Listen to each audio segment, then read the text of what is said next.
Sasa. So.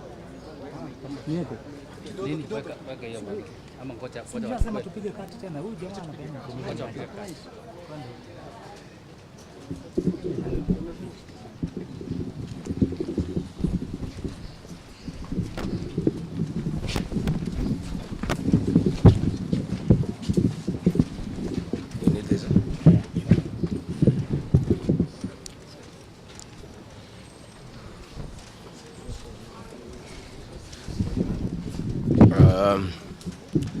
Good people, are you ready? You are? Thank you very much. We are here at the current hospital.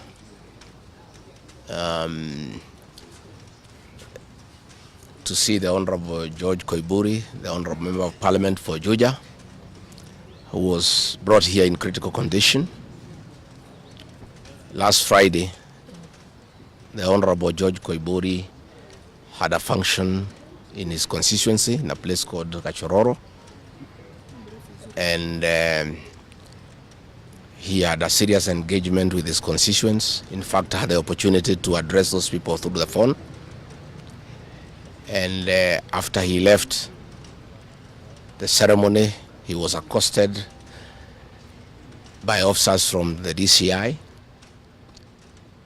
who chased him, and he was able to escape using a motorbike with the help of the local constituents. His vehicle was impounded and his driver was arrested. That vehicle is still in the hands of the DCI.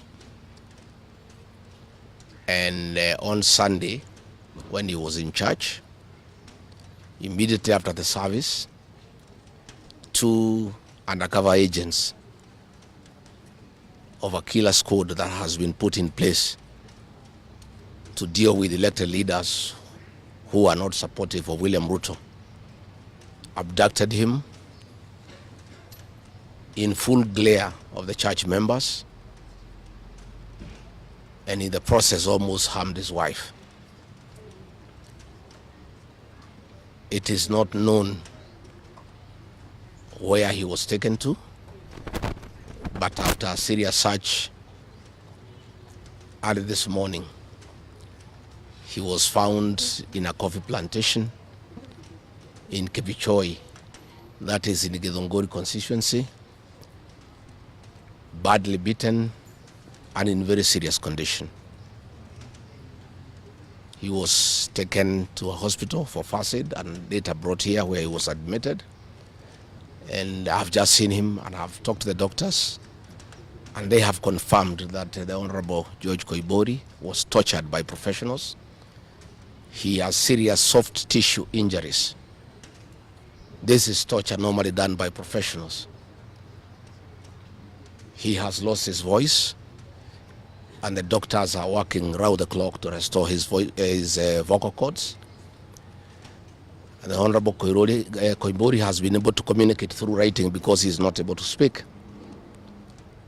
That some chemical was administered through inhalation, and the doctors have told us that preliminary investigations confirm that that chemical has interfered with his vocal cords. The doctors have assured us they are doing everything within their power to make sure that he is out of danger. They have taken blood and urine samples to private laboratories, different ones, so that they can establish what could have happened in Mata's poisoning. You remember last weekend I said that a special squad had been set aside and now we have confirmation that President William Ruto, CS for Interior Kipchumba Murkomen, and the Deputy Inspector General, Mr. Eliud Langat, all from the Kalenjin community, have put up a squad to deal with leaders who are opposed to this regime. The Honorable Kipchumba Murkomen has sent a message to us through common friends that his appointment to the Ministry of Interior is to make sure that William Ruto is re-elected as president and to deal with anybody who can stop that objective. Officers from the National Police Service has confirmed to us that a special squad of 20 police officers from the Nandi sub-ethnic community are the ones behind the abduction of George Koimburi, and they are the ones that were deployed in Kakamega to target the Honorable John Methu and Karungo Athangwa. Specifically, there were about 300 police officers who were deployed in Kakamega, but 20 police officers from the Nandi sub-ethnic community under the direct command of the Deputy Inspector General, Eliud Langat, and reporting to Kipchumba Murkomen and William Ruto, had been assigned to harm the Senator for Nyandarua and the Senator for Kiambu because of their vocal stand against this regime. Let me say that I want to appeal to the international community to rescue this country. William Ruto has become a very vengeful dictator, and his activities are similar to the one by Dr. Dada and Mobutu Sese Seko. And the level of impunity in this country, if the international community does not come through for the people of Kenya, we are going to have not just killings, but maiming of elected leaders.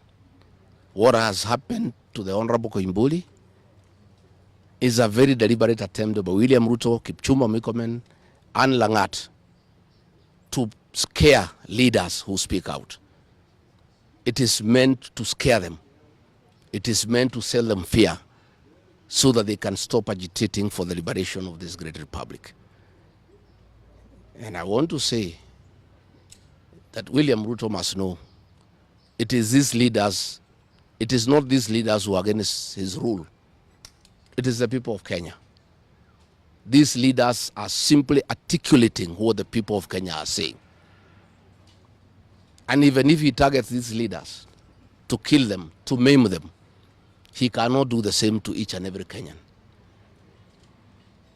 And I want to tell him to stop spreading the narrative that the rebellion against him is coming from the people of Mount Kenya region. This rebellion is across the country, from Western Kenya, Coast Province, Northeastern, Nyanza, including his native North Rift and South Rift. Members of the Kalenjin community are also up in arms because of the misuse of public resources, mismanagement of the economy, and the fact that there is no work going on in this country. So let me appeal to the international community to take a great interest in what is happening in Kenya. And we have seen what is happening in the neighboring countries, in Tanzania, the suppression of civil society, and all those things are stemming from here in Kenya. William Ruto has become intolerant. He cannot take criticism. And the reality of one term is slowly sinking into him, that has sent him into serious desperation, that he has now formed a killer squad of his sub-ethnic community of the Nandi to deal with leaders. Let me ask the people of Kenya to be calm. I want to ask the supporters of the Honorable Koimburi to stay calm. We'll do everything possible to make sure that we are more careful in the face of the repression that is going on. You are aware that members of parliament opposed to this regime, their bodyguards have been disarmed so that they stop going for meetings and feel vulnerable. But it is very clear why they have been disarmed is to allow members of that gang that has been formed by the president to abduct them and to threaten them. And if anything happens to these members of parliament, to any leader in this country opposed to William Ruto, the president will be held to account. And let me tell William Ruto, people of Kenya cannot elect you by force. They elected you on their own free will. You are a popular leader 3 years ago, and you messed yourself up through bad governance, one-man rule, theft of public resources, wanton corruption, and tribalism. You cannot blame any of us here for the situation you find yourself in. The one-term movement is unstoppable, and there is nothing the president can do. He can kill these leaders, he can abduct them, he can torture them, but he cannot do that to all the people of Kenya. So I want to urge members of parliament and senators and others not to give up. Nobody can die from morning to evening. You can only die once. And the tree of liberation will be watered by blood. The Honorable George Koimburi is a hero of the Kenyan people. What he has undergone, the torture, the pain he is in,